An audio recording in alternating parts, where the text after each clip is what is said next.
And good evening, everybody, on this wonderful, amazing, unbelievable Sunday evening. I have the love of my life on the other side over here. My sweetheart, who, as you'll know, and if you don't know already, will come to know, she's the smartest one in the room on this podcast. You're so sweet, honey. Thank you so much. Hey, everybody. You can tell Chris cracks me up all the time. We are so excited that you're here with us. We've got folks from all over the world, and for that, we are grateful. Man, Merry Christmas, Happy New Year's, Happy Holidays. Love your family. Give them big hugs as we go into the next couple of weeks, because we've got, Mom's really happy. We've got Dylan coming back this Sunday. So hopefully we can get him to make an appearance here. Anyway, honey, how have you been? I've been great. Busy like everybody else, getting ready for the holidays, but who doesn't love this time of year? I just love it. So doing well and happy to be here.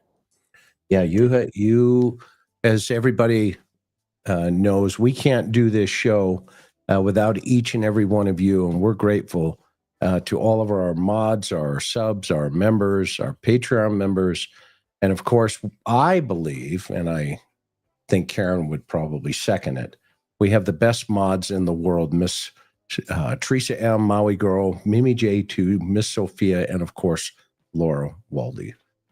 We absolutely do. We love these women. You gals are so amazing and great, and just set such a wonderful, warm, welcoming tone and chat. So we can't do this without you, and we're so grateful for each of you. Yeah, they set the tone for sure, and they've been with us for 4 years. I mean, we started, they hit the ground with us when we hit, 1, 2, 10, 15, 20, 30 subscribers, and we just hit 215,000 subscribers. And for each and every one of you that trust us, we are grateful. And I've got Budzo right behind me. He's laying down here on the ground, and I don't know what he's doing, but he's usually up to trouble when we're both on together, because he knows he can just cruise and do whatever he wants to do, and nothing's going to happen when we're both on live. I know, right? He seems to know how to get into trouble doing that. So he sure does. And boy, this has been a really interesting week. Don't you guys think? We've got, drones to the left of me, drones to the right. Here I am stuck in the middle with you. And with all of us, what do you think? Oh, well, first of all, Karen, what do you think of this drone thing? Just before we get into what we're going to talk about with Luigi, what's your opinion of this drone thing? And guys, what's your opinion of this drone thing? Yeah, I'm more interested to hear what you all think of it. I don't know what to make of it. It's like bizarre, and I don't know if we should be more worried than what authorities are letting on.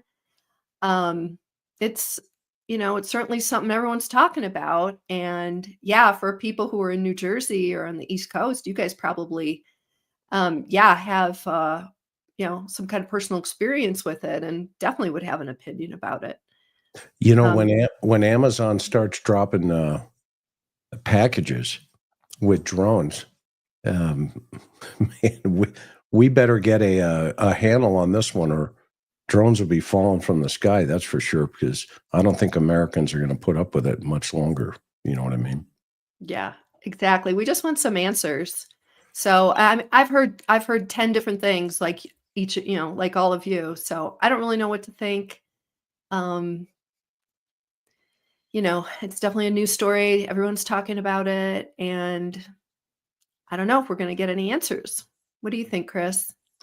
If there are answers, I hope that the government comes out soon and starts talking, because I think Americans are smart enough. They'll start taking things in their own hands, and next thing you know it, you've got a lot of challenges. But I can tell you, because where we used to live in Southern California, we lived by a military base, Camp Pendleton, and which was the largest, obviously, the Marine Corps installation on the West Coast.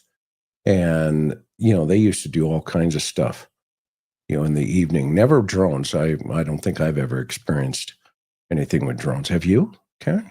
Anything ever? No, I haven't. I haven't. So They, yeah, but it's a I mystery. have seen, where we used to live. Obviously, the special forces guys would come up from Coronado, and they would use the harbor, the Oceanside Harbor, and I have seen them training dolphins and that kind of stuff over there.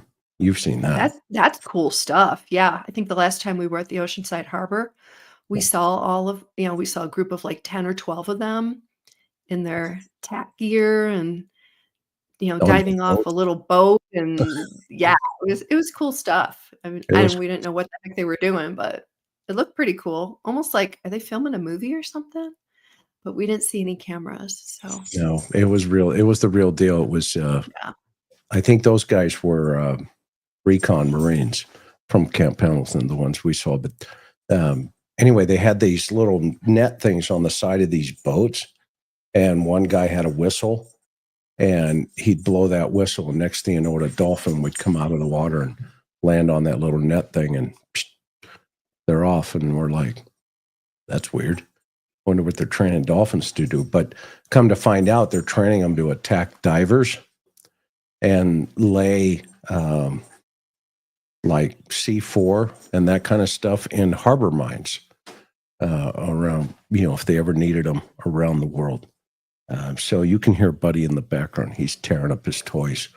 So you guys may see him in the background. All right. So, honey, what are we talking about tonight? So tonight we wanted to get into the writings or the manifesto, if you call it that, of the accused, suspected shooter for the UnitedHealthcare CEO, Brian Thompson, who is the victim here. And yeah, we wanted to just get into it. Just to recap a little bit, last week, Chris was on with Greg Cooper, Dean Jackson, and Tom McCose from Cold Case Foundation. And so, they were talking about it. And then, of course, the next day, I have to say, my sweetheart accurately predicted the next day, Monday, this last Monday, he was arrested. And so, we covered it in as far as last week when the manhunt was still going on, but we just felt like we wanted to get into kind of the meat of it, the meat of the why, the meat of the motive, and that seems to be from his writings that they found in his backpack on a spiral notebook when he was arrested. Yeah. And I think, credit goes to Greg and Dr. Bricato, who was also on with the lab with me. And, I nailed the fact. I thought my whole impression of this whole thing was not going to be a very sophisticated guy, that he's probably going to end up being a gamer. He's watched one too many. I think I said he's watched one too many of those war games. And well, come to find out, he had a ghost gun, which was a 3D printed gun. So he had enough money to, make his own guns, and that explains also the etching on the shell casings. I thought we did pretty good. I thought we did pretty good. He wasn't, the sharpest tool in the shed, and but let me play a little video of kind of a little timeline, and we can stop, as we go along here, Karen. You tell me what your thoughts are. But I've got a video. Credit goes to ABC News for putting this together. But I think it kind of gives us a really good understanding of the totality of this so far. And then we want to hear from you guys tonight, right? We want to hear about not necessarily, two sides or two fractions or whatever. Everybody has an opinion, but don't attack me. Don't attack Karen. This isn't our case. We don't have a dog in the fight here, but have an opinion, but, be civilized, right? Let's be civilized about it. So that says, let me add this to the stage and press play. That's Bud. Hear him in the background. He's making a lot of noise. Poor buddy. Whoops.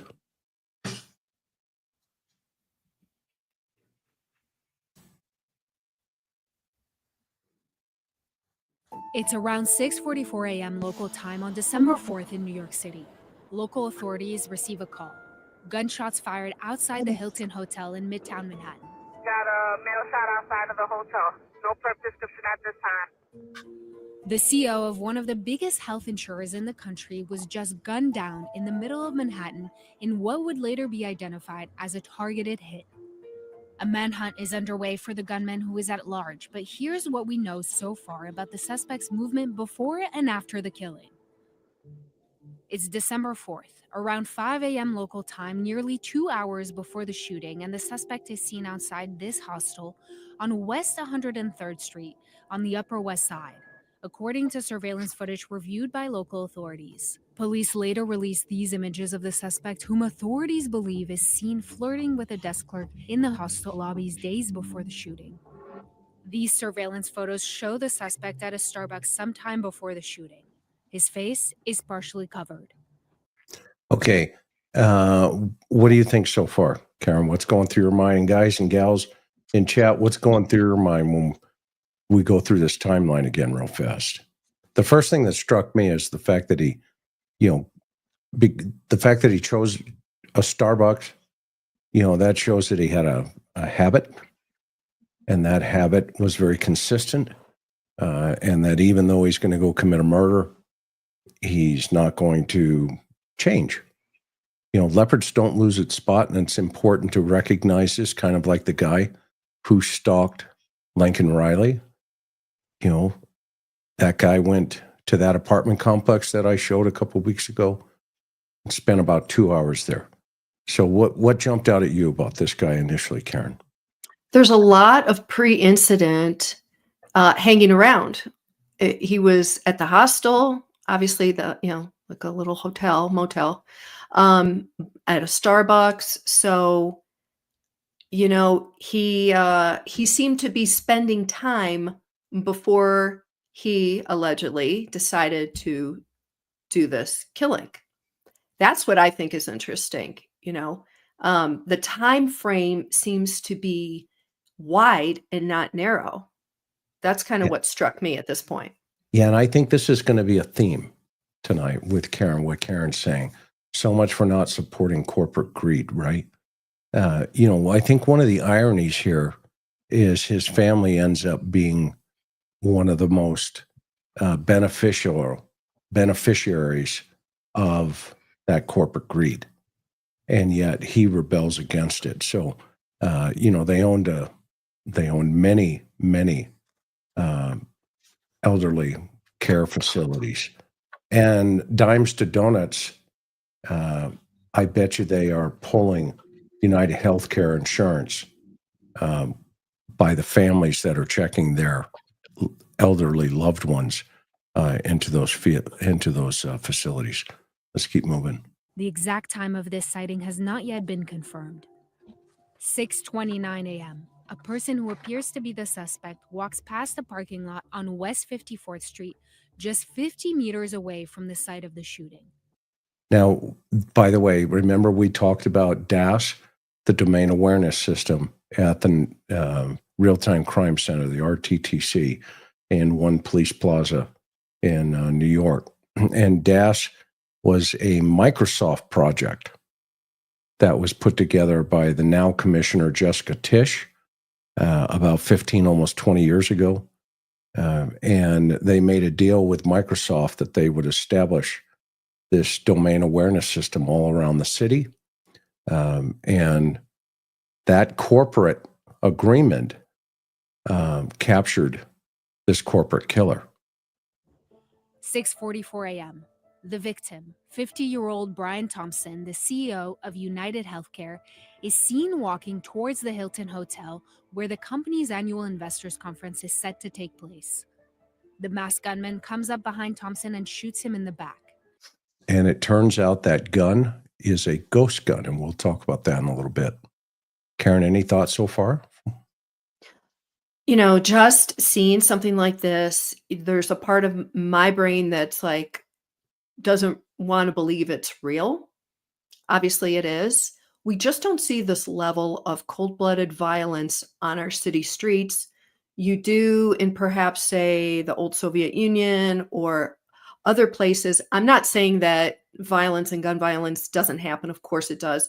But there's something about it being caught on video that just kind of goes to your senses. I'm curious if other people felt that. I felt that way as soon as this case came out, as soon as the story got reported with the video. It's like, wow, we really don't see that on our streets. Thank goodness. Yeah, interesting. A lot of great comments coming up here. We appreciate you guys. Nearby witnesses would later describe the suspect as holding a gun with a silencer. Surveillance footage shows the gunman continuing to shoot Thompson as he walked towards him, stopping to clear a gun jam before firing again. Police tell ABC News the shooter first fled on foot and then got on an electric bike heading north towards Central Park. 6:48 a.m., officers arrive and find Thompson on the sidewalk with gunshot wounds to the leg and back. He is taken to a hospital where he would later be pronounced dead. Police called the killing brazen, targeted, and premeditated. The shooter appears to be a light-skinned male. He's wearing a light brown or cream-colored jacket, a black face mask, black and white sneakers, and a very distinctive gray backpack. Just before 7 a.m., a person who appears to be the suspect is seen on the Upper West Side riding a bike. He's heading west, away from Central Park. He appears to no longer be carrying a backpack. Police say they're closing in on releasing the name of the suspect, but he remains at large. The bullet casings found at the scene had the words "deny, defend, and depose" written on them. And on December 6, the NYPD continue their search and find what appears to be the suspect's backpack in Central Park. Authorities say only 2 items were in the backpack, a jacket and Monopoly money. Authorities later say they believe the suspect left New York City on a bus from the George Washington Bridge bus station. Okay, now we know that's not accurate, right, Karen?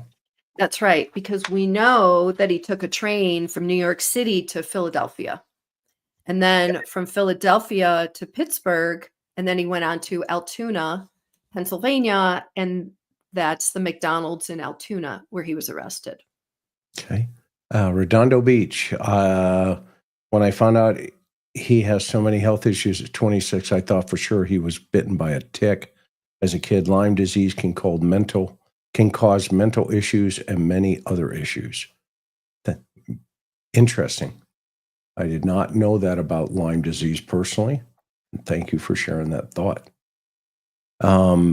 So early information that came out, obviously, is he grabbed a bus, and from there, et cetera, he took off. But in reality, he jumped on a train, and we're going to go through that corrected timeline. Okay. But this was the initial information, obviously, that was put out. at first. 9:14 a.m. on December 9th in Altoona, Pennsylvania, and police officers are dispatched to a McDonald's restaurant following a report of a male matching the description of the You know what I love about this picture?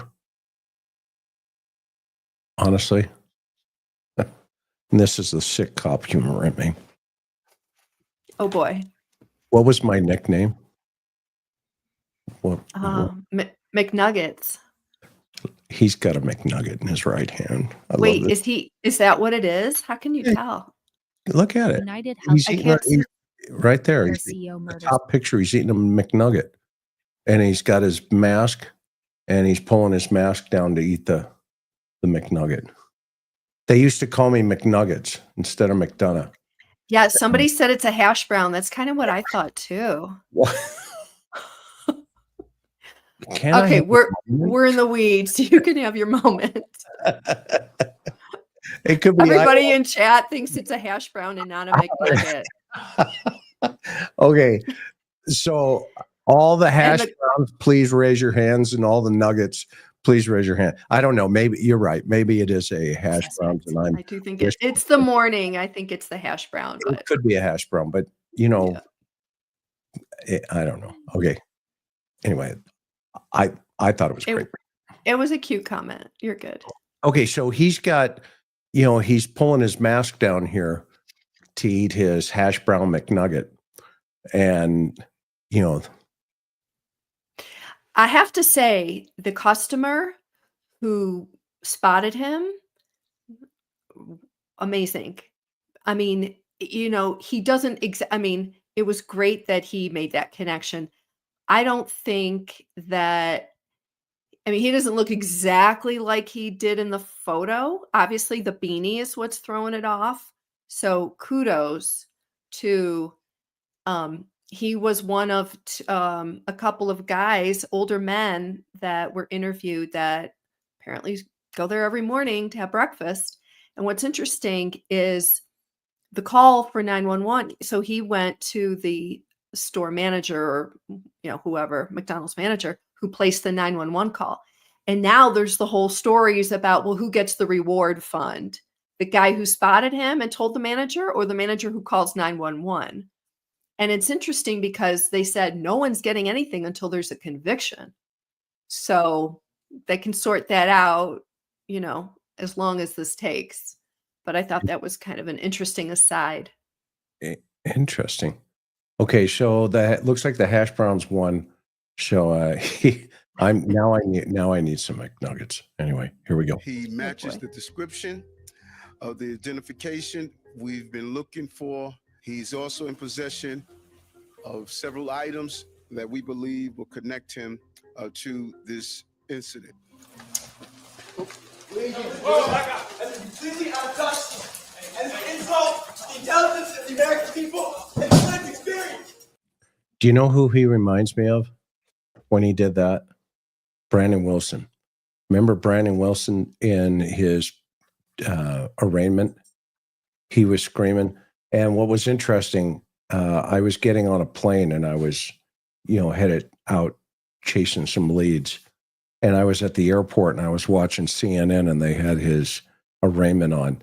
And Brandon Wilson launched off like that. So you just wonder if he doesn't have some mental instability and if that's not going to be part of his defense rolling forward here. Authorities say Luigi Nicholas Mangione, 26, had. He doesn't look very handsome in this one. What do you think, Karen? Is he handsome? Is he handsome in this picture?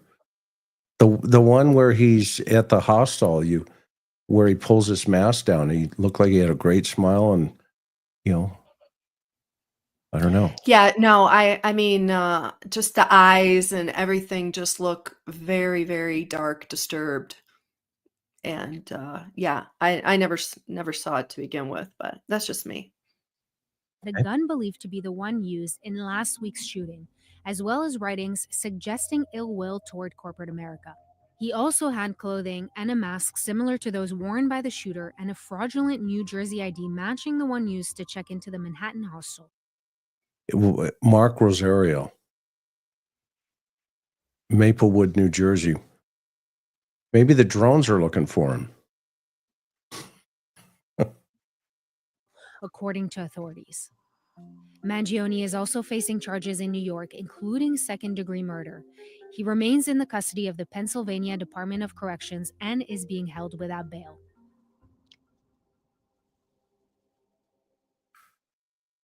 Okay, so what do you think? Let's get into this. Yeah, So, quick. Chris, there's a couple things. Yep. So, two things. So, let's talk about this 3D gun for a minute, because that's kind of a new thing, at least in my experience. And the other thing too is the second-degree murder charge, which I find that pretty interesting based on the notebook and his writings that they found when they arrested him. Mhm. And what he said in his own words actually contradicts that second-degree murder charge. So those two things were pretty interesting. But tell us about this ghosting gun or ghost gun, and how hard is it to make a 3D gun? Where do you get one of these things? Obviously, it's illegal. It's not serialized and not registered. And talk a little bit about that. Well, you can have 3D printing. You buy a 3D printer, and I mean they're making houses out of 3D printers, believe it or not. And so what this is the slide part. That looked metal to me. It didn't look plastic, but the rest of the frame of the weapon looked like a 3D printer. So first of all, you have to have a couple of bucks. They're not cheap. And then you can basically put it into a computer program, just almost like making a patch, right? And a t-shirt, that type of thing. It's the same principle, only it's putting plastic out, and it's lasers cutting pieces of plastic out, or you can even get the kind that, it drops plastic into certain positions. But in a CAD, right, exactly. You put it into a CAD, and that you tell it what you want it to do and what you want it to make. And it made it. So, you got to give them credit for that. That was a smart move, because I think everybody, including myself and me, had us all, looking the other way, thinking, okay, what kind of, weapon is he using here? And lo and behold, it's one that, he made himself. I also thought he would have thrown the gun into the park there in the water where the cops were all looking. Go ahead. Well, the police said he had it on him in his backpack when they arrested him. It was the 3D gun with the 3D printed gun with the silencer that matched the shell casings at the crime scene. And so that, he kept the gun, even though they went looking for it. And also he had not just the fake IDs with him, but he had obviously the writings too. And I mean, he had it on, he had it on his person with him, and definitely Jules, definitely with the silencer. Now, the Go ahead. silencer looked like it was a real silencer. I don't know did he print that out too, Juicy Jules, if anybody knows? Did he I thought I make read that that he out? printed that too. So I he made thought that I had himself. read in several Yeah. places that it's a 3D printed gun with a silencer. So That's a great comment. Could he have printed more than one gun, Jamie? Yeah. That's a great comment. Yeah. Could he have? Yeah. We don't know that, do we? The authorities, if they have it, they haven't let that out there. They've not let it out there. the other thing, Chris, that I thought was really interesting Mhm. is when they were talking about fingerprints left at the crime scene and what they found. Mhm. How they're connecting him to the crime scene. I want to find it because so fingerprints. So police found a positive match of his fingerprints to those on the crime scene. they found fingerprints on a water bottle and a protein bar near the crime scene that matched his. So So he I left just his fingerprints and a water bottle? I mean, we didn't see that on the video of the clip that the news had, and I'm just wondering, you know, I just wanna know more about that. Like, tell us more about that, you know? Well, I mean, I know remember he left his phone or a phone, it's probably a burner phone. Burner phone, yeah. And then, of course, on the shell casings, it looks like it was engraved with deny, depose, and defend. Is that what those were the 3 words, if I remember? Yes. And the Uh-huh. water bottle was from Starbucks. So, yeah, I mean, this guy was like leaving breadcrumbs all over the place. And so we have to think, as I said earlier, I said, this is going to be some kid, with a grudge. Something's going to be in that lane. Dr. Bricado went a lot deeper on that. But, this guy was not going to be the rocket scientist. This was not going to be a professional hit in any way. But, he left so many clues, not only at the crime scene, but, just going out. I think there was a lot of questions and you guys tell us in the chat what you think. Do you think there's somebody else, in the game here with him? Because my impression of this guy, even when it first went down, was this was a game for him. And it was interesting. I said, this is going to be a gamer. This is going to be a guy that watches Call of Duty and all this other stuff or plays these games, these video games. And I'm wondering if, well, next thing you know, inside of his backpack, there's a huge amount of Monopoly money. That goes into the gaming aspect of everything. But I'm just wondering if he doesn't have, with the repercussions that have taken place post-homicide and the support that this guy's getting. I mean, the support that he's getting from the general public. I mean, not everybody, obviously, but there are a lot of people that are putting him up on a pedestal, even during the 5-day manhunt. Remember when OJ was running and, he was in the Bronco? I remember people were coming out on the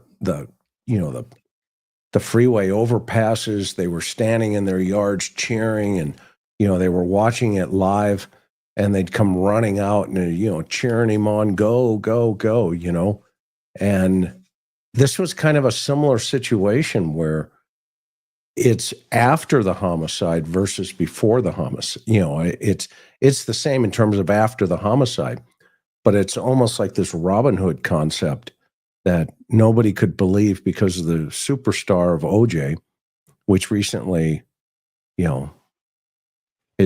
one of his closest friends confessed that OJ confessed to him, and they held it all these years. But here this guy is, and he gets caught at a McDonald's in Altoona, Pennsylvania, wearing that mask and a beanie and his laptop. He was on his laptop playing, and the guy was on the run for 5 days. And here all of a sudden he's being catapulted into a new thought. Karen, what's going on with that? Well, it's interesting you mentioned that Robin Hood complex Mhm. because we see in his own words, in his writings, and we'll get into that because I want to go down the list and I want to be, real thorough and see what you guys think. But we just kind of compiled. We haven't seen it. They haven't released the 3-page manifesto or his writings again that were found in a spiral notebook in his backpack when he got arrested. But he has some language in there where he acts like he's you know what? Let me just quote it exactly. Mhm. Where it's exactly what you're talking about, Chris. I want to just Well, take a you're looking second for and that. find So- it. so Okay, take- here he Take us he to where describes- where do they find this manuscript on? So he had a spiral notebook in his backpack when they arrested him at the McDonald's. Okay. Okay. So it's 3 pages, they said, and in it, I want to go through all of it, but to this Robin Hood complex idea, he describes himself as the quote first to face UnitedHealthcare with quote such brutal honesty. Now, he's talking about his hatred for corporate America and, several other things, but it's that same type of attitude, and I think keeping it in context, let's go through those. Are you good with that, Chris? Yeah, of course. Let's do it. Less than Okay. 300 words. Cool lady. The manifesto. Oh, it has been okay. Well, I haven't seen it online, so all in, one neat place. But so anyway, it's 3 pages and it speaks to his motivation and his mindset. Mhm. So he indicates that he's frustrated with the healthcare system in the US, specifically how the US is the number 1 most expensive healthcare system in the world. Now, I'm going to pause that for a sec. This guy is from a very wealthy, prominent Baltimore family that owns golf courses, nursing homes, real estate, and it's just interesting and ironic, but okay. He writes about his disdain for corporate America, and he does mention UnitedHealthcare. Yeah, exactly, Marie. His family is part of corporate America. Exactly. So he mentions UnitedHealthcare by name in this document. And he says, this has been a widely circulated quote. He says, quote, "These parasites had it coming. I do apologize for any strife and trauma, but it had to be done."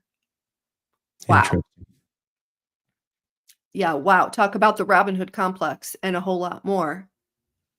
So what's your initial take on that, Karen?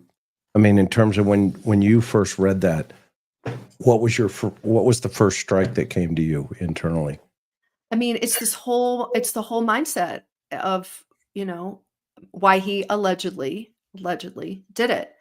I like the police have assessed this and they've all read it, and they said he appeared to viewed the killing as a symbolic takedown and a direct challenge to its alleged corruption and power games.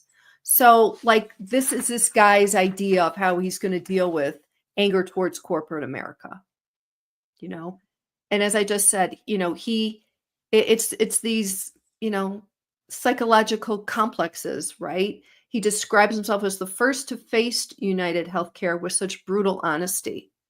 I mean, talk about delusional, you know?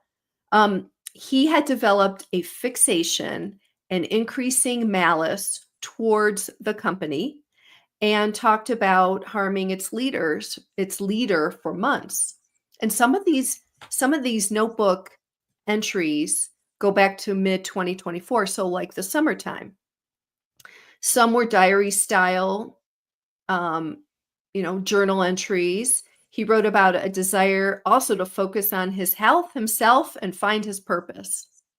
So, that fits right into these personality types. And as time went by, he fell out of contact with his family and friends and grew increasingly isolated. And how old is he? Good. He's 26. Okay, so I wonder if he's not having an onset of schizophrenia. I know a lot of people have questioned that and asked. It's a fair question to ask. You know, if there's any doctors in the chat, weigh in. Mhm. I'd be curious to hear what you have to say. Go ahead, Karen. I'm sorry. Yeah. No, some of his writings indicated a deterioration in his thinking and state of mind, showing a gradual build towards the plan to allegedly kill the CEO.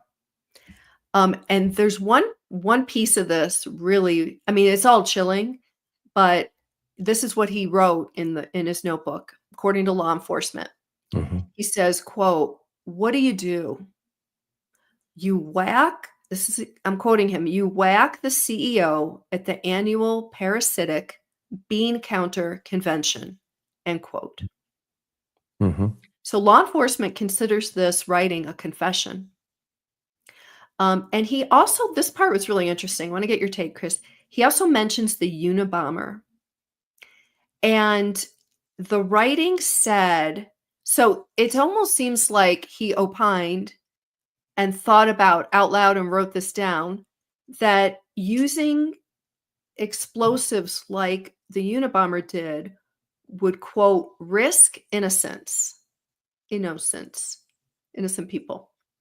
So it sounded like if he was,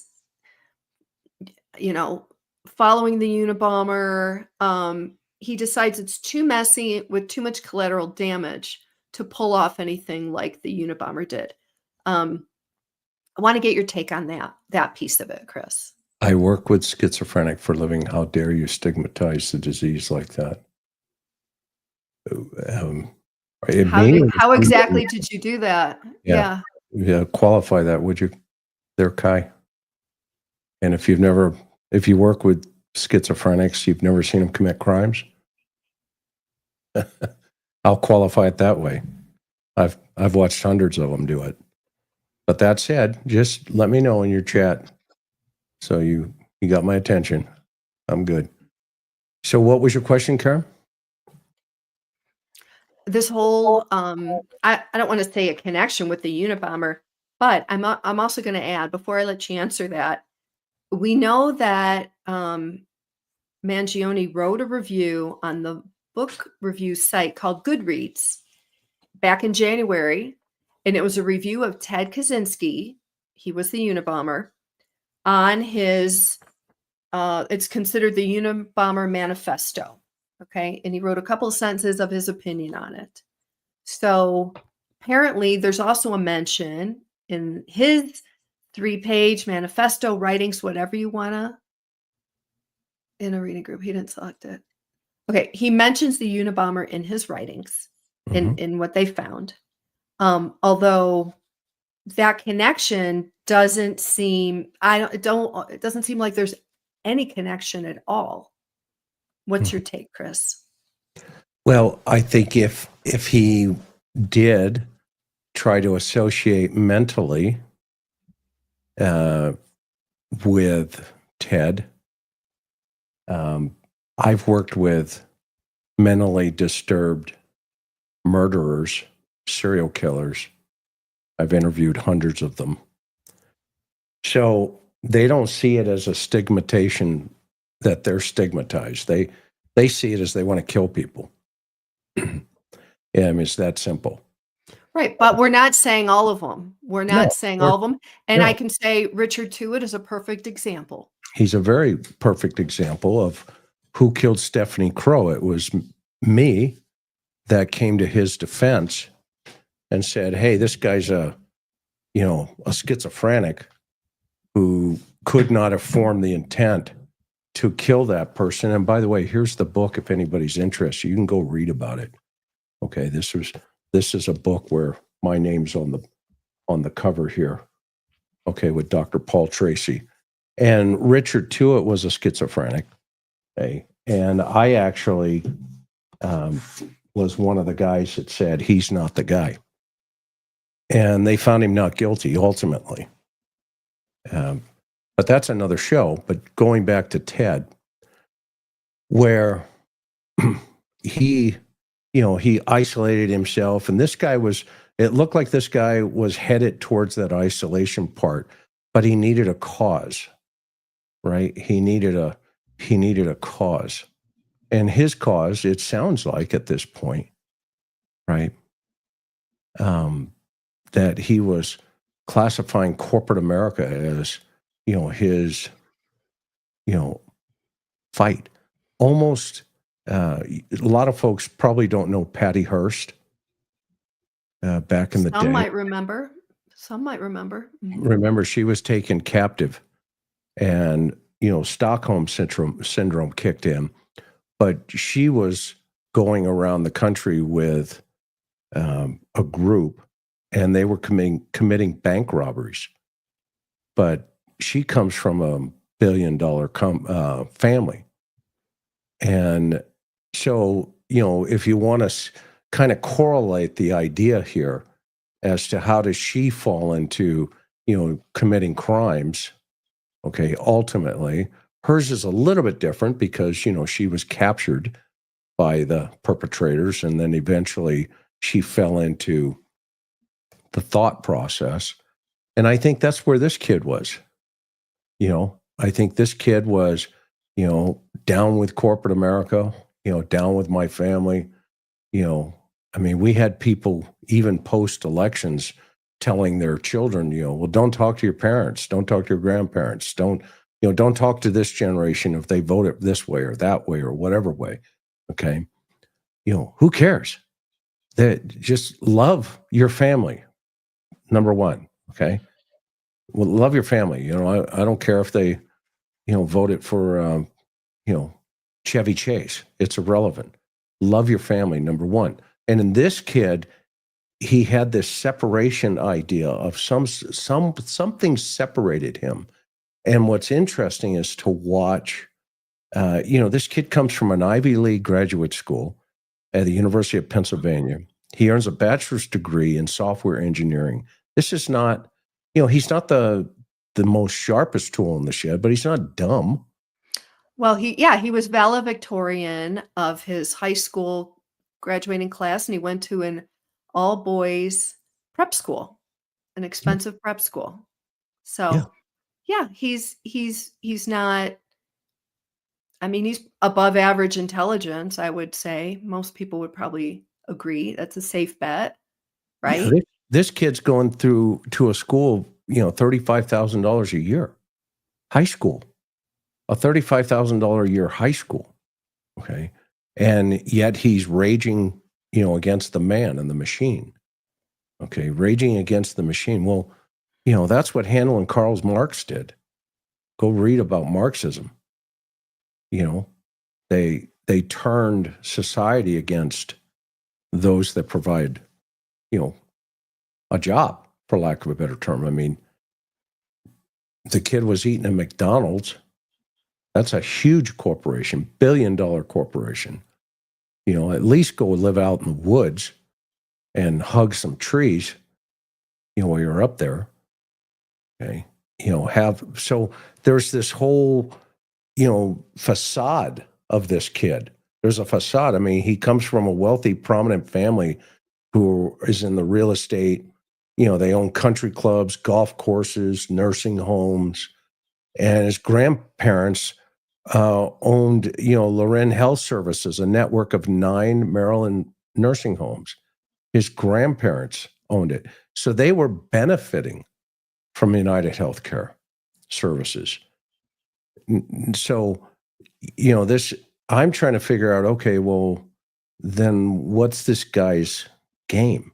And that's where I said it from the very beginning. What's his game? What's he going to earn here? Is it any different picking up a cause like that when you're not really involved in the cause? If it was a religious dilemma, that would be much different than picking up a corporate dilemma when you're benefiting from the corporation. Okay, this is a corporate dilemma for him, capitalism and all this other stuff. Okay. I've never, Right. go ahead. And let me just jump in real quick. He was not, UnitedHealthcare came out this week and said he was never a member or What an irony. he never used the insurance company. Okay. So it's not like he used them and had a grief. Right. Which leans me more towards, the wiring and the chemicals going wrong inside of this kid, But there's a lot we don't know. And we don't know Absolutely. what happened, if something triggered him, we don't know. Remember the kid, I think he was from Virginia, who was at home, and all of a sudden he felt inspired to go to the Middle East and fight, against America. And he became the mouthpiece for, who those guys over there. And they put him on all their propaganda commercials and stuff. This kid would be susceptible to that problem, how they're The enemy is always looking for somebody in the country, if they can recruit them, to go into schools or to do stupid, crazy stuff like this. This young man's, and I'm going to call him a young man because he's only 26. This young man gets sucked up into a cause, and you hear it when when they grab him and they're bringing him into the jail. He's screaming. He's screaming about his cause. And what's interesting about that is he's created this groundswell of people going, oh my gosh, I'm in love. I'm in love here with this guy. Well, part of the groundswell is people saying, I've had my beef with the healthcare industry and I got denied on claims and I'm broke, and and there's that piece of it, obviously. I mean, seems like that's, again, going back, if we're using that term, Robin Hood complex, right? The boggling thing that there's pieces that we don't have or understand is, again, why UnitedHealthcare? Okay, great. He mentions it he goes from corporate America to them. If you're from a wealthy family, chances are you could afford the medical bills for the back surgery that we know he had in July of 2023. So again, why take up that cause? His family owns, and his grandparents made a fortune on these nursing homes, So I don't know. There's just so many ironies here. Yeah, I mean, this is a great point. He wrote a simple social engineering. Well, yeah, this is a great point, Julia, and thank you for bringing that up. In explaining how to act solo. So basically, this is a Karl Marx mandate, is what we just saw. And I go back to 1933 and 1939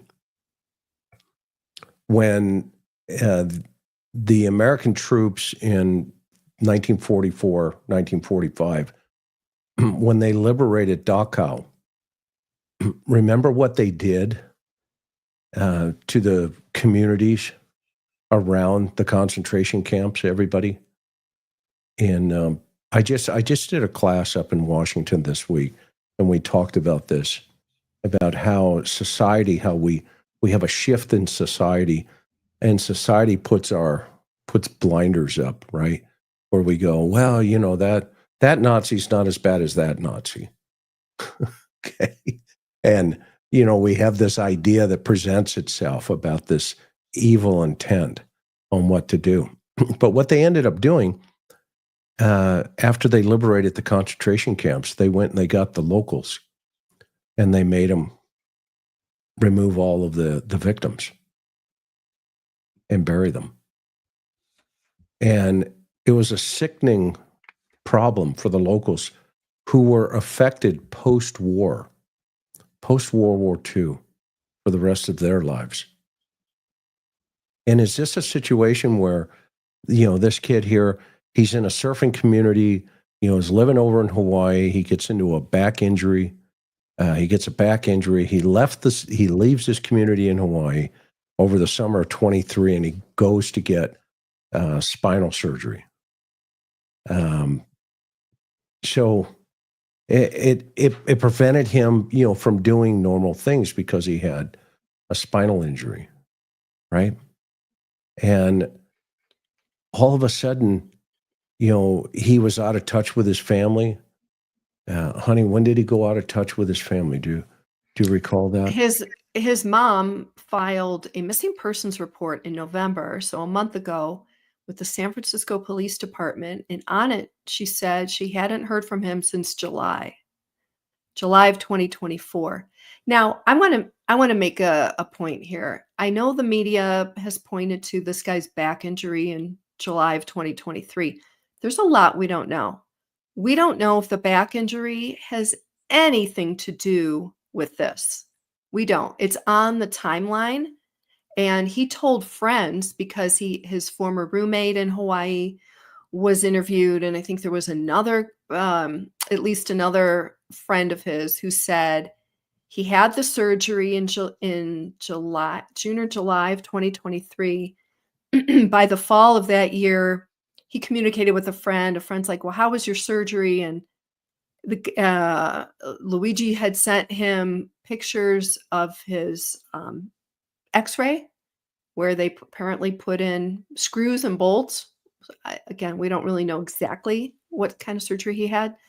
And his friend was like, "Whoa, that's nasty looking." And so I know that they're talking about this as a life event for this alleged shooter, alleged killer, but there's still a lot between now and between June or July of 2023 and today. It's a year and a half. And we don't really know. It hasn't come out yet. I'm sure we're going to find out. We don't know where he was exactly, what he was doing. It is very telling, this relationship with his parents. Somebody in chat was posed a really interesting question that, is this kind of an act of rebellion against his family? Which I thought was an interesting question. An interesting comment. He doesn't, I don't think he mentions the family per se in his manifesto, in the writings. If he did, law enforcement glossed over it. So I'm just saying, let's not pin everything to this back surgery, because there could be all kinds of stuff in between that, again, we just don't know. We're not going to speculate. We have to wait for the stuff to come out. But obviously, if his mom, I mean, think about that. So his mom is filing a missing persons report in San Francisco. Why there? Like, what information did she have that she would think her son was last seen in San Francisco? And again, it speaks to this separation, this isolation from his family. So he was talking to his family up until July of 2024. But I know several of you in chat have said, obviously he has a bad relationship with his family, or he doesn't want any part of them, or he's trying to distance himself or isolate it. And again, we just don't have the full story. We have bits and pieces. The bits and pieces that I think are most interesting right now are his writings, what he wrote in that notebook that police found, and what we're talking about. Yeah, I mean, okay. Yeah. There you go. This is one of the reasons this whole show tonight is so important to have. Because if we think about it, it's really this idea of, well, that guy has blue eyes and that guy has brown eyes. I think we're at a place in society, or we're getting there in the United States anyway, and this is my personal opinion. We're at a place where we're going to start looking for eye color. And, we've already established skin color. And the next will be eye color within that skin color, not realizing that different ethnic groups can have different color eyes, because that's what Hitler did. Hitler established the human condition down to one thought. And that one thought was blue eyes, blonde hair. That will be the next generation of Germans going forward. And if we think about this guy sets up and he establishes a whole thought process on grievances, quite frankly, that he really didn't have. He didn't, what was his grievance? What's his grievance? Okay, so yeah, I mean, many of us have UnitedHealthcare insurance, and many of us have been denied by UnitedHealthcare, right? I'm sure of it. I had UnitedHealthcare back in the day. I was denied service, on certain things, and this idea that presents itself, that we're at a place in society where we say, yeah, I don't like your shoes, so you need to be hammered for that. I don't like Well, your. Go I ahead. think where we're at, this is my assessment, my opinion only, obviously, is that there's a level of hatred, tolerable hatred that's been going on. To your point earlier, where it's not just okay not to talk to certain family members for certain reasons, but people are told by people in authority or who have a large platform or an audience. I'm not talking about YouTube, I'm talking about leaders in their profession, whatever. And so there's a acceptable level of hate that's going on. And I go back to being shocked by seeing this on video, by us seeing this cold-blooded shooting that happened on the streets of New York City, where we are shocked. We should be shocked. We better be shocked, right? Because society is increasingly more, I think we're all seeing this. There's more hatred that's being tolerated. And thus you have people saying, cheering on this guy. Okay. Obviously, that is horrific. This is the cold-blooded killing of somebody. And again, that's not how we deal with grievances in this country, Yeah, I mean, he in puts any country. Okay. So there's this, it's like we all acknowledge this. There's a lack or a slipping away of civility. And some people say, yeah, go, we're on it. And the rest of us are like, no, we're calling it out. It's a hard no. I'm sorry. Murder is not acceptable. I don't care what set of circumstance you think it is. It's not.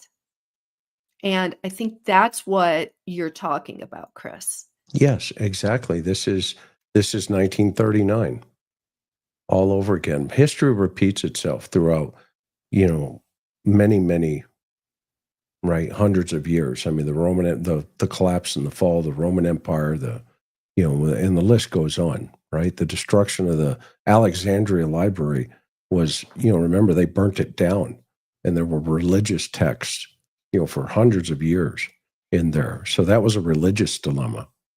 Look what's happened over in the Middle East, in my lifetime. I mean, in my lifetime, those of you who are new to our channel, both of my parents were in the military.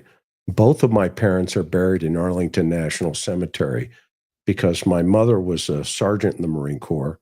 My father fought in World War II, Korea, and Vietnam. And I grew up, my whole life, and I can remember vividly the night my father left in 1965 for his first deployment in Vietnam.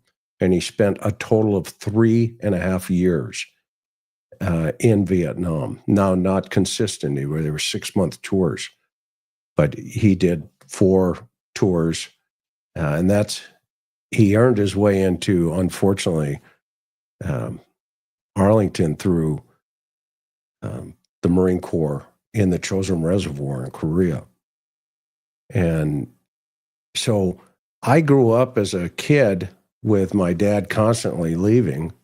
And, you look at the world and you go, okay, and then, we had Vietnam,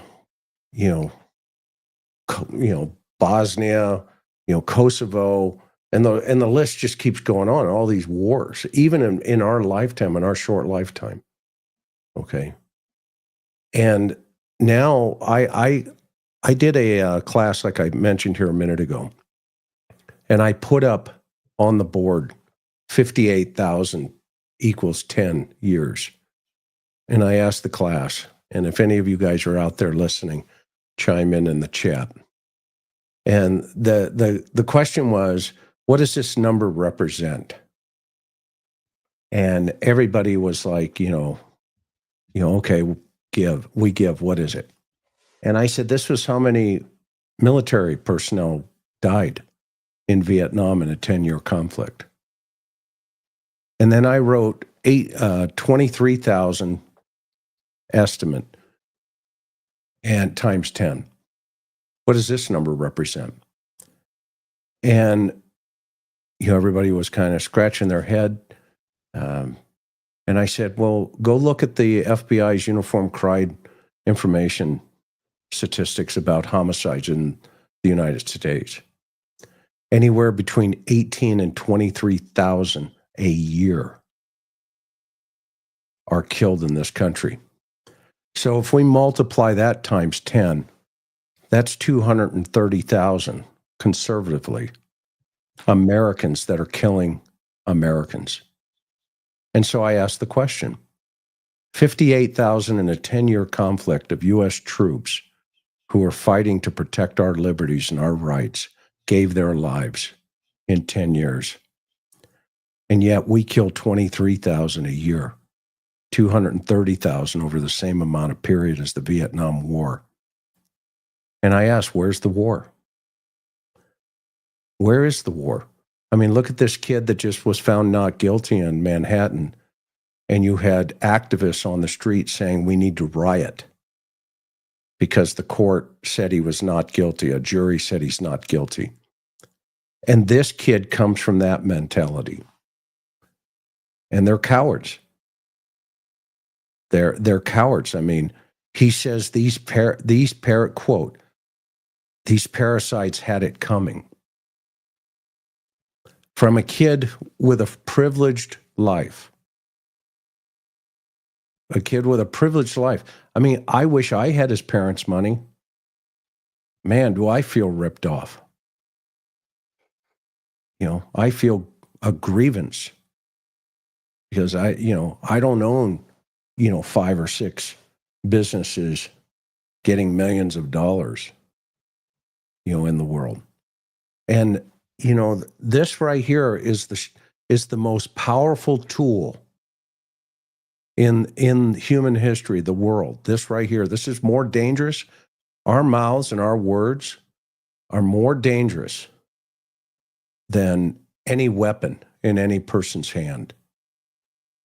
It was how a nation was swayed into doing things. And that's why I love working out here with the indigenous people, because there's a proverb about the young man that went to the older man in the tribe and said, I said some things to my friends and they no longer are my friends.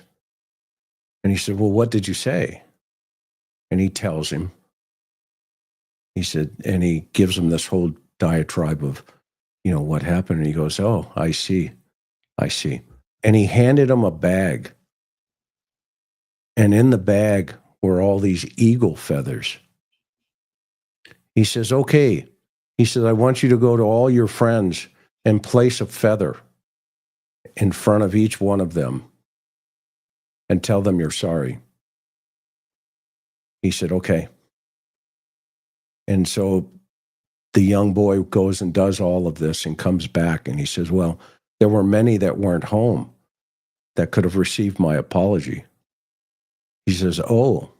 He says, I'm so sorry to hear that. He says, we can fix that. And he said, how can we fix this? He says, go gather the feathers. And the young man paused and he says, well, that's impossible. I mean, that even in a chat here, right? The chat memorializes thought process. Okay? And the young man looked at him and says, but I can't do that. And he says, so now you understand the power of words. You should refrain and control this. You will be much happier and you will hurt less people. And this kid responded to words and he put it into action. And that action killed an innocent man who, okay, we may not like the career that the guy chose, okay? But now there are 2 children. This is the other side that I think we continue to need to stop, okay? There are children in this world today. who no longer have a father. Who cares about the relationship between the parents? Those kids love their parents, irrelevant if they're living in the same house or et cetera, right? Those are still their children. And those children, now, maybe they'll take revenge. And you see, it's a perpetual cycle. That's what happens in gang neighborhoods. They handle it themselves. It's an interesting dynamic that we're finding ourselves, because now we have intellectual killers cheering on by other intellectual college students. Kill again. Take one for us.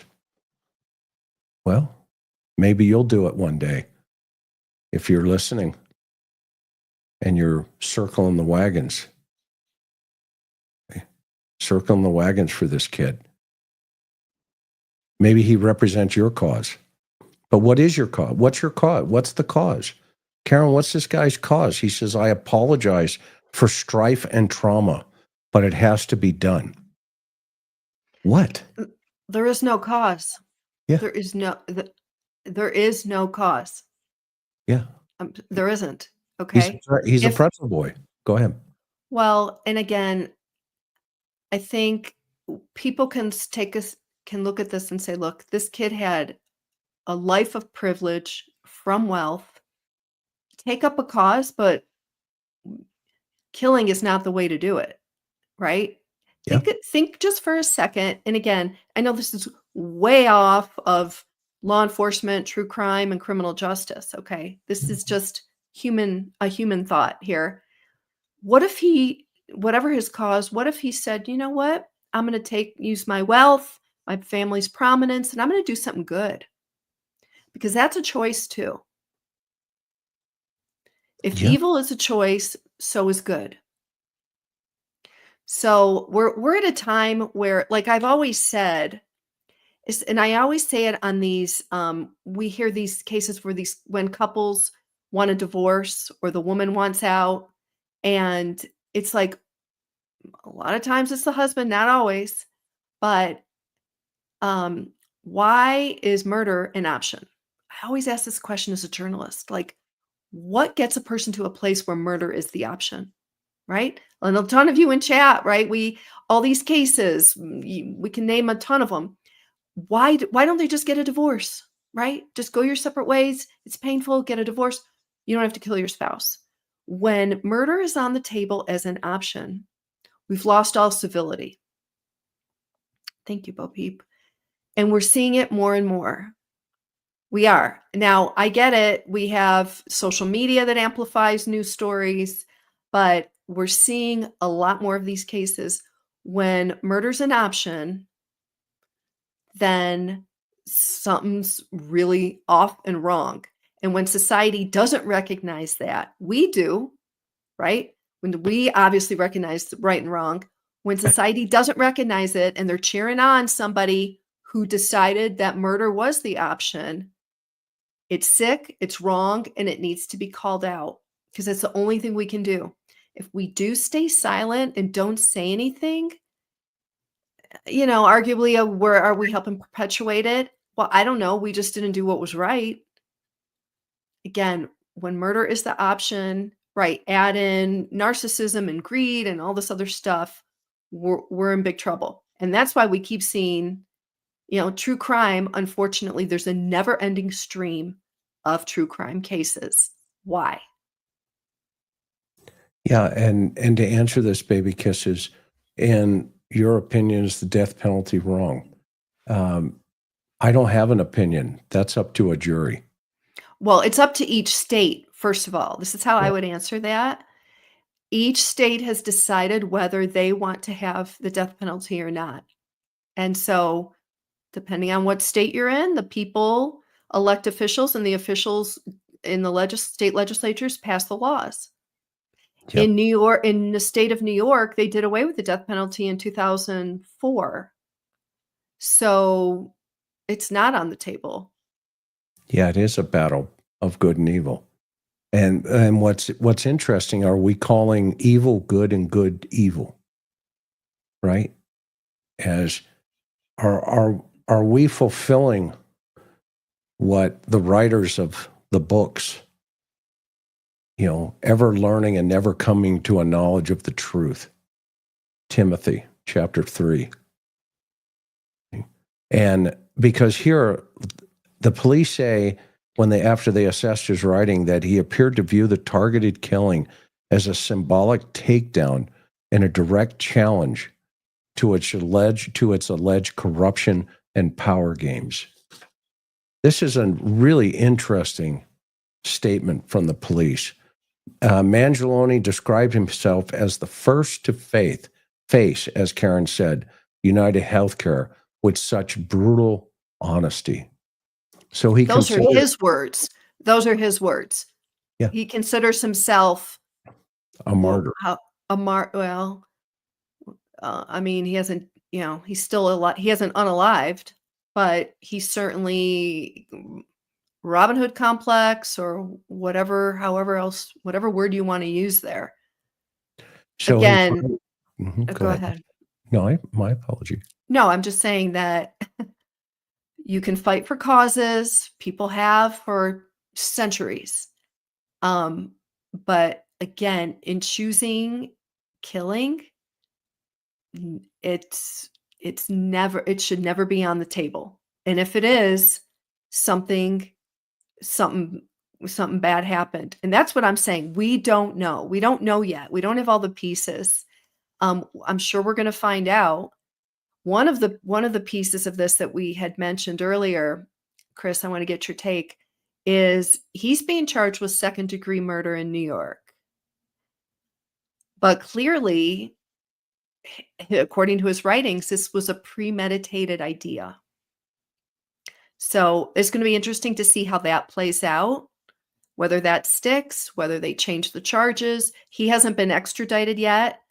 I've read that they think it's going to happen as early as Tuesday, perhaps. He is fighting extradition in Pennsylvania with his defense attorney in Pennsylvania. But again, updated news reports are saying that he is going to be, they're working out the details, and he is going to be coming back to face charges in New York. Yeah, no, it's fascinating that they charge him with second and not first right now, because first is premeditated, and there is ample evidence that this was a premeditated killing here. I mean, he even says here, he says one passage in the notebook allegedly says, what do? You whack the CEO at the annual Parasite Bean Counter Convention, i.e. the board meeting. Yeah, I mean, it doesn't get any clearer for what he's writing.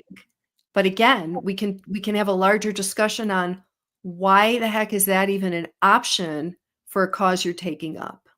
Yeah, and then why is it even an option to justify, the killing of another human being, the murdering of another human being, right? The Bible says thou shalt not kill, okay? But actually what it really means in the interpretation, the totality of, some of the Greek translations, etc., it says thou shalt not murder, okay? And that's much different than killing, because soldiers can kill, police officers can kill in a justified, situation, right? To protect their life or the life of somebody else. And soldiers, have to take the life of another to not only to protect their own, okay, but, that's just common sense. Soldiers protect us so that we can have this conversation and our way of life here in the United States. What surprises me the most are all the people that are circling the wagons around this guy. I mean, I've even seen some in the chat, that they're like, go Luigi. Okay. Go where? Where does he go? And what happens from here? Does it really change, UnitedHealthcare, that this guy kills the CEO? And is it any different than 19 people getting on a plane and flying them into a building for a religious cause? Is it any different? I mean, just change the cause. Let's call it corporate cause. Okay, so what are we supposed to do now? Start cheering on? Remember when the planes hit the building in 9/11? Those of you who are too young to remember it, they were cheering in the streets in other countries, third world countries. They were cheering in the streets as the buildings were falling, and there were people standing outside because of the heat, and they were waving, "Help me," screaming. And then they were jumping and falling. Is that the cause? What's the difference? 19 people got on various airplanes because they had a religious dilemma, and they believed that what they were doing was justified. We're taking out, the economic systems of the United States. Think about it. Did it change anything in the United States by flying airplanes into buildings in the economic pulse of America? You think killing this one guy is going to change the economic pulse of UnitedHealthcare? The answer is no. And so you need to look in a mirror and say, what am I doing? Is that the legacy you want to pass on to your children? That, yeah, I supported this guy who mowed down people in the street. What's the difference between a guy getting in a car and driving through a Christmas parade? Because when they drag him out of the car, he says, yeah, I hate Santa Claus. What's the difference between a guy grabbing a weapon and going into a school full of children and unloading? Nothing. Nothing. It's the tool in that case, that people will argue. They'll argue about the tool. And this is the same mentality. They're arguing about the healthcare system. Okay, yeah, it sucks. Everybody gets it. Not a problem. But you don't plan for a couple of days, 10, 15, 20 days, to go mow down people in the middle of shoot them in the back in Manhattan downtown. That's a coward. And we need to look at him as he is. He's inside. He's empty. Nothing there. The lights aren't on. And maybe the elevator doesn't go to the top floor. Okay. He's a narcissist. I mean, think about it. It's tough to find these kids nowadays, not looking into, the window, i.e. their phone. Okay. Everybody's famous. We're all famous. We'll say, okay, so now is there a standard set here for some people? Okay. Is this transferred behavior that they're now transferring their anger onto him, i.e., he makes me feel better because he did what I was thinking. Okay. Okay, then what? Are you next? Are these people, are they going to start going this way? Is this where we go as a society? Because, the other side of that coin is when you start acting crazy in society will tell you, you know what, you're acting crazy. And, this isn't Venezuela, with Maduro coming in. This isn't Cuba. Karen, tell them about the time you went to Cuba when you were an artist, when you were a writer, meaning that story you covered. What was that like? That was really interesting an experience. I got to go as a journalist. The United States had warmer relations at that time. I got to do the math. It's been quite a number of years. And I had the opportunity to go cover ballet down there. So there was kind of a humanitarian aspect to it. And it was quite quite shocking, quite surprising. I had read a lot, so I was pretty familiar with what it was going to be like. Um, but it was extremely repressed country. And like I'm sure many of you traveled to, or maybe you're even living in one, where your heart just goes out to the people who can't, this is their lot and they're doing the best they can. And maybe some can leave, some can't. But it definitely made me completely appreciate the freedoms we have in this country when I got home. Honey, tell them about when you wanted to call me, what you had to do. Well, let's leave that for a different story. Let's leave that one for a different day. 'Cause there's a few things to that one, but Yeah. Cuba's like many other countries, and you know, so many people don't appreciate what we have here.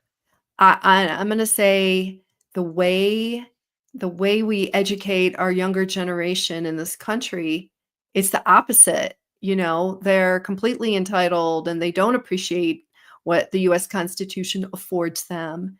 And you can study critically, you can look at history critically, you can have opinions, but if you're in America, show some respect. Yeah. Hang on, wait. This is a lot of information in front of us here from Yeah, Marla. Maria. I'm just looking at this. Okay. Yeah, she put this is Okay. this compensation packet. Yeah, it's wrong. It's a lot. But here's a question for you. Okay. Does that equal the death penalty? Well, hang on a minute here. There's plenty of CEOs in different sectors in this country that are making millions of dollars. Okay. I am by no means sticking up for the healthcare industry. Okay. No, I'm going to make a finer point here. So again, somebody can have a $10 million salary. They can have a $100 million salary. They can have a $1 billion a year salary. It's still not grounds for somebody to shoot them. It's still not grounds to take somebody's life. Okay. So here's the way I used to look at this, and I still look at it this way, as you just heard. As say, at $192,000 a week. Yep, you're right. A lot of money, crazy money. I used to stand over transgenders, dead guys. So here's a question to you. Because they're transgender, does that mean we can kill them?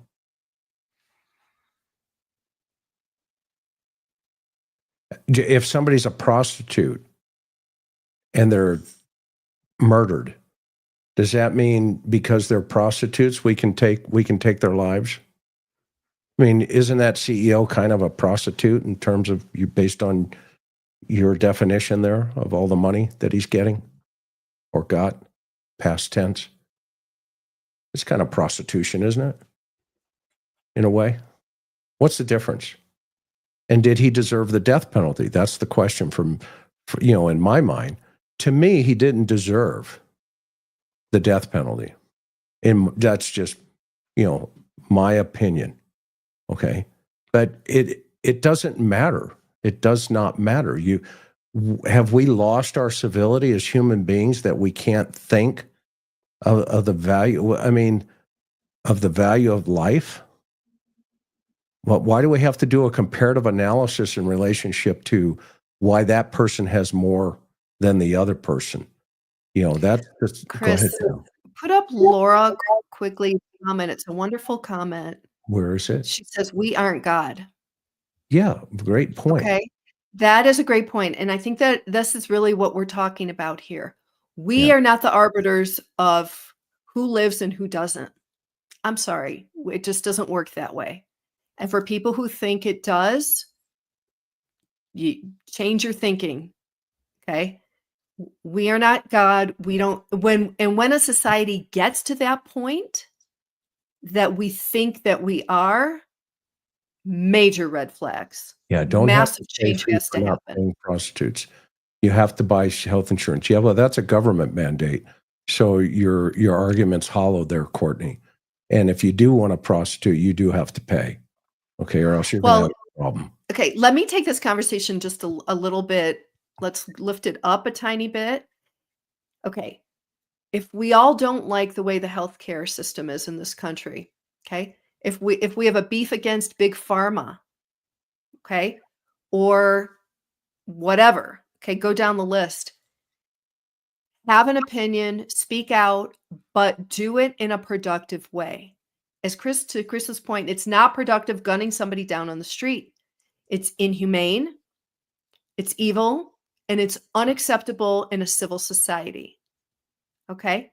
This is my point right here. And so find a different way, whatever that's going to be. Life is inherently unfair.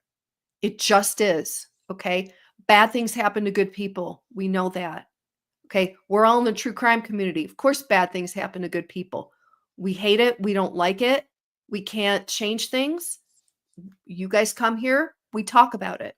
We can learn from each other. Yeah, and to answer that question again, I leave that up to the jury about the death penalty.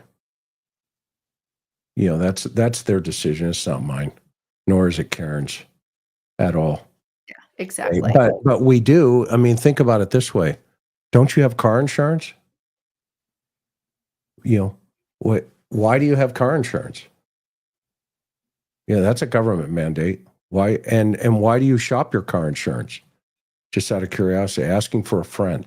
You know what? You know what's really sick is there's a guy now that's created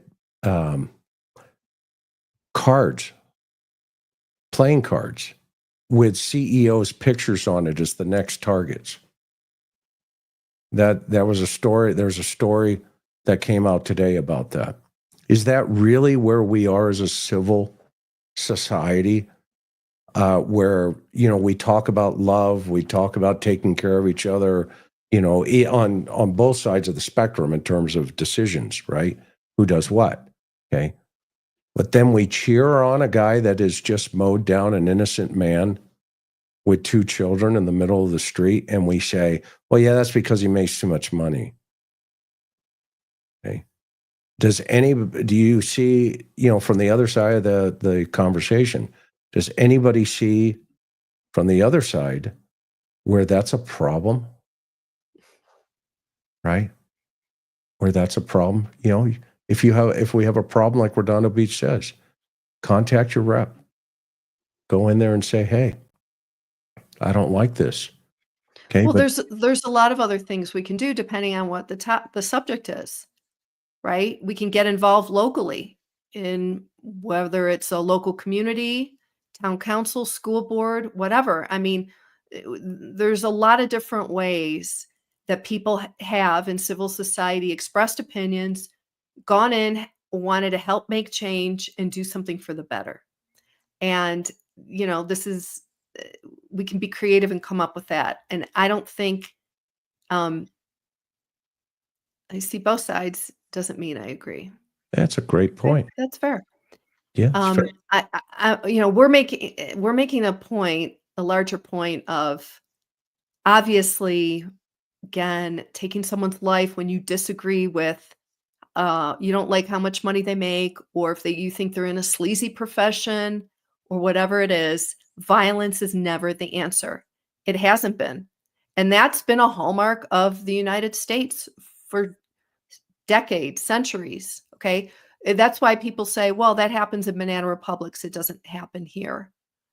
And let's continue to have things not dissolve into a banana republic. And it starts by, you know, and there's still schools of thought. We can ignore the crazy people, or we can call it out and say, you know what, that's crazy. And we don't want to give you a bigger voice than what you already have, but we'll be the adults in the room saying, no, it's unacceptable.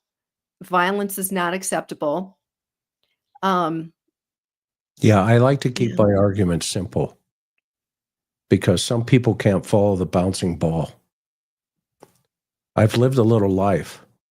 I've stood over a lot of dead people. And I've heard all the decisions that come with that. One of the cases that still bothers me to this day, and Karen knows what I'm going to say here in a minute. One of the cases that bothers me to this day, okay, and I would hardly call the CEO an innocent man. He denied life-saving treatments to many people who ultimately died. I agree with you, Heidi. I agree with you, but I'm going to call him an innocent man because he woke up with the breath of life that morning, and he was completely unaware that somebody was going to sneak up behind him and execute him. Okay. Just like the guy I was getting ready to tell you about, he was playing baseball with his boys, and he was throwing the ball up and hitting the ball, and his boys were out in the field, and they were retrieving the ball and threw him back. He was hitting the ball, and a kid, a guy, walked up to him. His name was Quilly Harvey. And he pulled out a gun and he shot him in the head right in front of his boys. And so this isn't a new phenomenon. Okay. When I got Quilly back in the interview room after we'd arrested him and I was speaking to him, that argument runs hollow. You need to think a little bit deeper here. Because I asked him, I said, Quilly, because it's the same concept. It's not a new argument. It's old, actually. We've been killing people since the dawn of man. But here was what was interesting about his response. I said, Quilly, I said, you know, that guy had 2 kids out there playing baseball. He said, I know. I said, why did you shoot the guy? Quote, I didn't like the color of his hat. I'm a Crip, and he was wearing a red hat. And so I asked him, I said, so you have come to the point where you determine the rest of your life, you're going into prison, for a simple color. You see, that's the simplistic follow the bouncing ball. Okay, follow the bouncing ball. And he just says, yeah. And I said, okay, you're good to go. I'll help you out. Okay. And I locked him up for the rest of his life because that's where he needed to be. And that's where this kid's going to go. I hate to break up the party out here with all his supporters, but this kid's going to go to prison.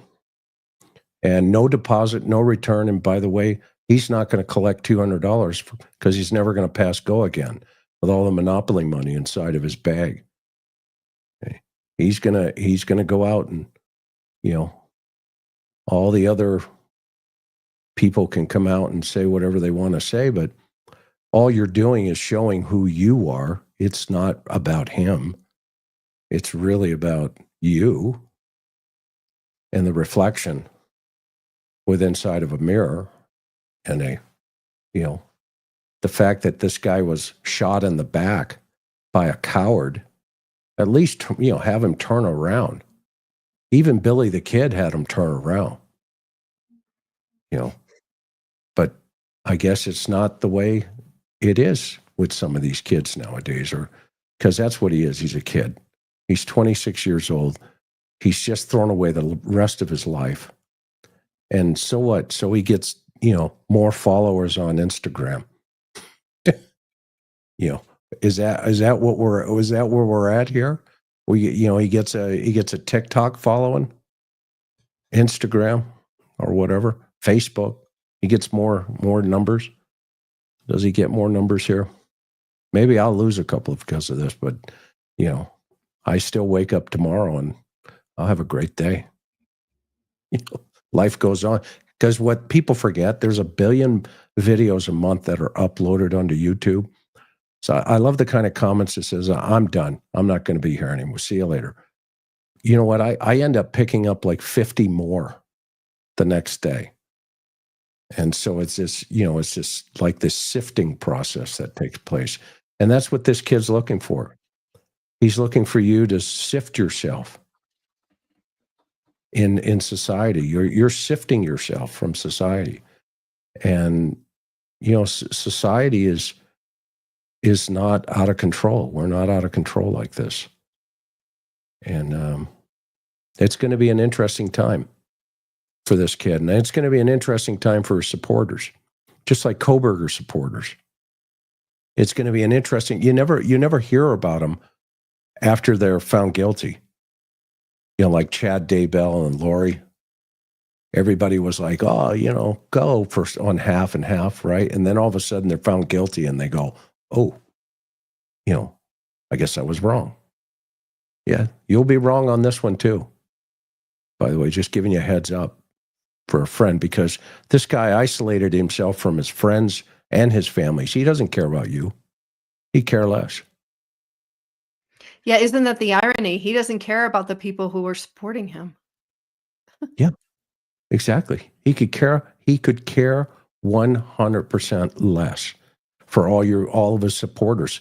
And thank you so much, Robin. You're so sweet. I'm grateful for this space here for all of us. Yeah, this is a safe space that may think like Karen and I and others. And by the way, there's a million of us that think like this. Millions of us out there, right? And, the fatigue we're navigating through these times, you're right. But have hope. Have hope. Have faith. Okay, that there are more of us than there are more of them. And we've been around a couple of weekends, all of us. He sees himself first to face UnitedHealthcare with such brutal honesty. Okay, well, now he's going to face the court system. And he's gone from, really nice meals to bologna sandwiches within 24 hours. He's not even going to have hash browns, And then here it says he honored the Unabomber. Honey, how did he look at Ted Kaczynski? Refresh everybody on that, on how he looked at him. Well, what we have so far, what we know is that he mentions the Unabomber in his diatribe. And he said that using explosives could, quote, risk innocence, end quote. Meaning, if this guy tried to do a bomb, and believe he wasn't nearly as sophisticated as Ted Kaczynski. Now, I'm not glorifying the Unabomber. He was a mathematician. I don't want to call him a math genius, but the Unabomber was able to get away with his crimes for so many years because he didn't leave any forensic evidence. He was able to have these bombs go off and kill and hurt a bunch of people and do horrible things, but it took them 20 years to catch him, something like that. So anyway, so what this guy is saying is that, well, I guess I've thought about doing what the Unabomber did, but, I don't want to have more collateral damage. I guess we'll see. Let's see when his manifesto is put out there for everybody to see. So that's, again, he's an insult. He's nothing close to Unabomber as far as MO and anything close to that. Ted I think was that's obvious. Yeah, he was brilliant. So Well, brilliant in a critical, we don't support the Unabomber kind of way. No, And yeah, he it was ended up dangerous. unaliving himself in prison. I think it even was a couple of years ago. Yeah, which is And that's pretty- right. His brother turned him in. Yeah, after the FBI had one of his manifestos. Ted Kaczynski, as you'll remember, sent his diatribe manifestos to the FBI. And the FBI, after almost 20 years, couldn't figure it out. So they gave it to the media. They had the newspapers publish his manifesto. The brother read it, and it had the exact effect that the FBI wanted it to have, and that the brother turned him in.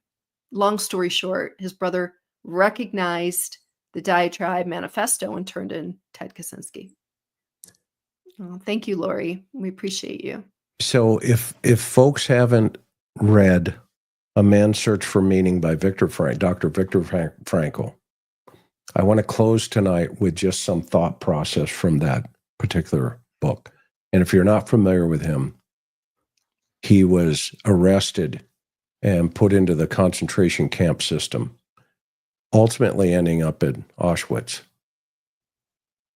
And just as a reminder to us, all of us, to be kinder, friendlier, gentler, loving, a little more considerate, a little more understanding of one another's differences, that it's our differences that make us great. It's our strengths as individuals, as people, that make us who we are. I love my wife more than anything on this earth because I've told her whole, since we've been together, that your beauty, your exterior is a bonus.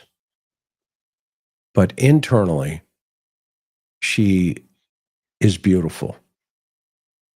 And I can tell you that Dr. Frankl said, I came to understand that life was predicated upon the point of a finger.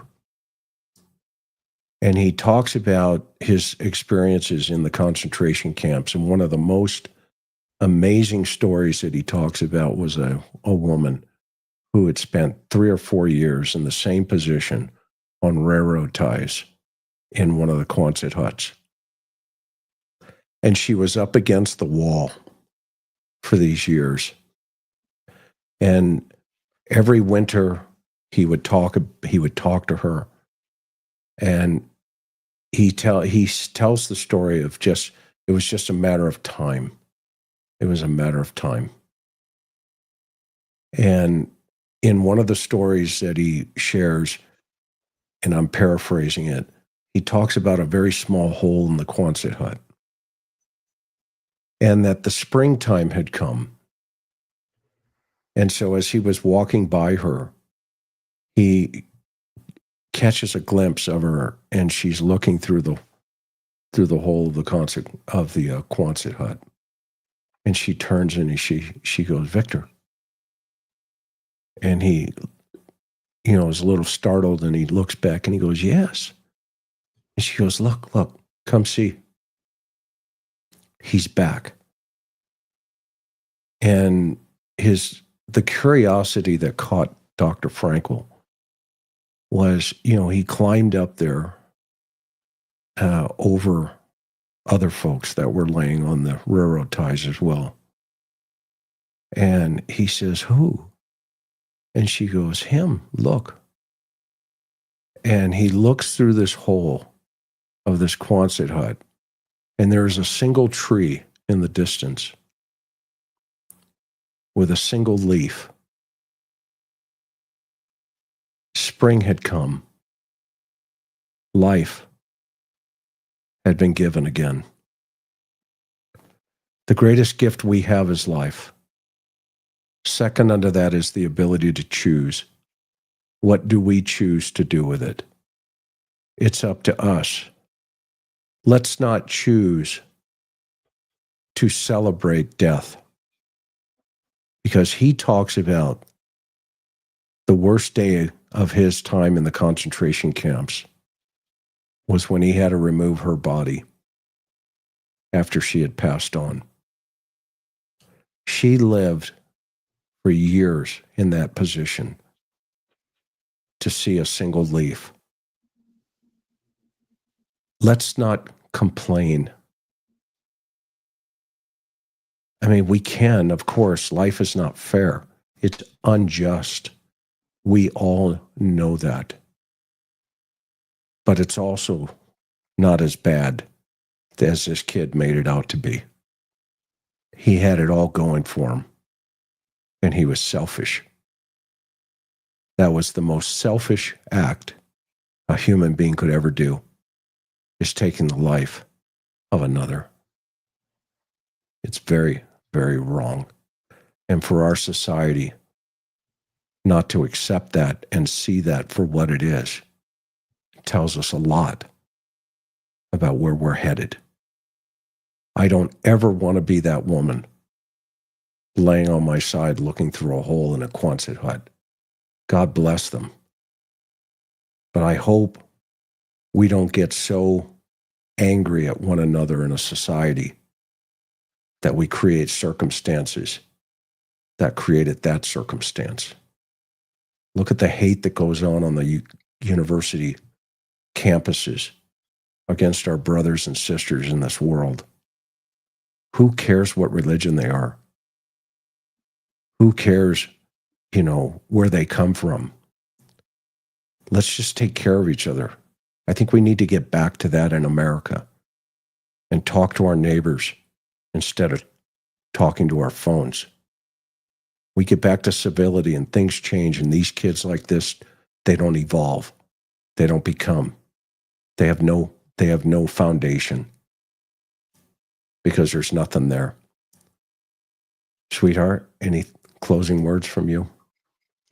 Well, it's the holiday season, and let's be kinder, a little bit nicer to each other. We can have a difference of opinion. We don't have to agree, as Chris said. Our differences make us stronger, but let's just remember the season we're in. Let's care for one another, and let's just try to do a little bit of good in each of us, and just be a little kinder to each other. Aloha, everybody. As they say in Hawaii, biaka mai, and spread that aloha spirit. Thank you so much. See you on the next one.